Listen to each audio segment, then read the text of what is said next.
আমরা যদি আবার কোনো সময় অ্যাকশনে যাই সে সময় আবার আপনারা বলেন পুলিশ এই আগের পুলিশের মতোই হয়ে গেছে। এই গত 15 বছরের পুলিশের যে আচরণ, ওই আচরণ তো আবার আপনারা চাচ্ছেন না। আপনারা যেমন এই যেইভাবে আমাদের প্রশ্ন করতেছেন, আগে কিন্তু এরকম ভাবে প্রশ্ন করতে পারতেন না। কারণে অকারণে এই যে বিভিন্ন রাস্তাঘাট বন্ধ করছে, এটা যদি আপনারা ভালোভাবে প্রচার করেন সেই সময় কিন্তু জনগণে অতিষ্ঠ হয়ে যায়। এই গত 15 বছরের পুলিশের যে আচরণ, ওই আচরণ তো আবার আপনারা চাচ্ছেন না। আপনারা যেমন এই যেইভাবে আমাদের প্রশ্ন করতেছেন, আগে কিন্তু এরকম ভাবে প্রশ্ন করতে পারতেন না। মানে এই সুযোগটা কিন্তু আপনারা পাচ্ছেন, যে কোনো প্রশ্নের আমরা উত্তর দিতেছি, আপনারা যা লেখেন আমরা বলতেছি।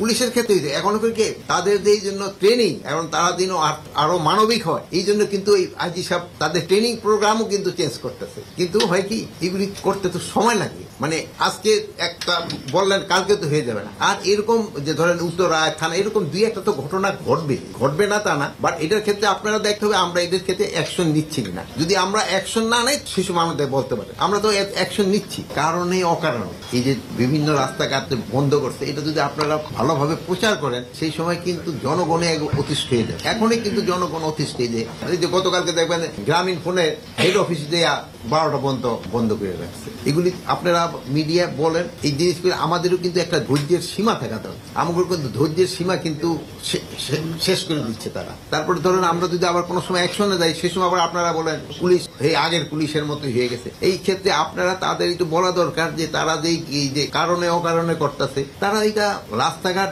ব্লক না করে তাদের যে ঊর্ধ্বতন কর্তৃপক্ষের কাছে তারা জানাইতে পারে। যেমন ছাত্রদের ক্ষেত্রে তারা তাদের ঊর্ধ্বতন কর্তৃপক্ষের জানাইতে পারে। তারপরে যদি তারা কোনো করতে চায়, তাদের স্কুলের মাঠ আছে, কলেজের মাঠ আছে, ওখানে তারা বলতে পারে। বাট জনগণের দুর্ভোগ সৃষ্টি করে যেন না করে এটা করে। সবাই কিন্তু একটা ধৈর্য আছে, মানে এক সময় কিন্তু সবাই ধৈর্যের বাঁধও কিন্তু ভেঙে যায়। জনগণের কিন্তু ধৈর্যের বাঁধ ভেঙে যাবে।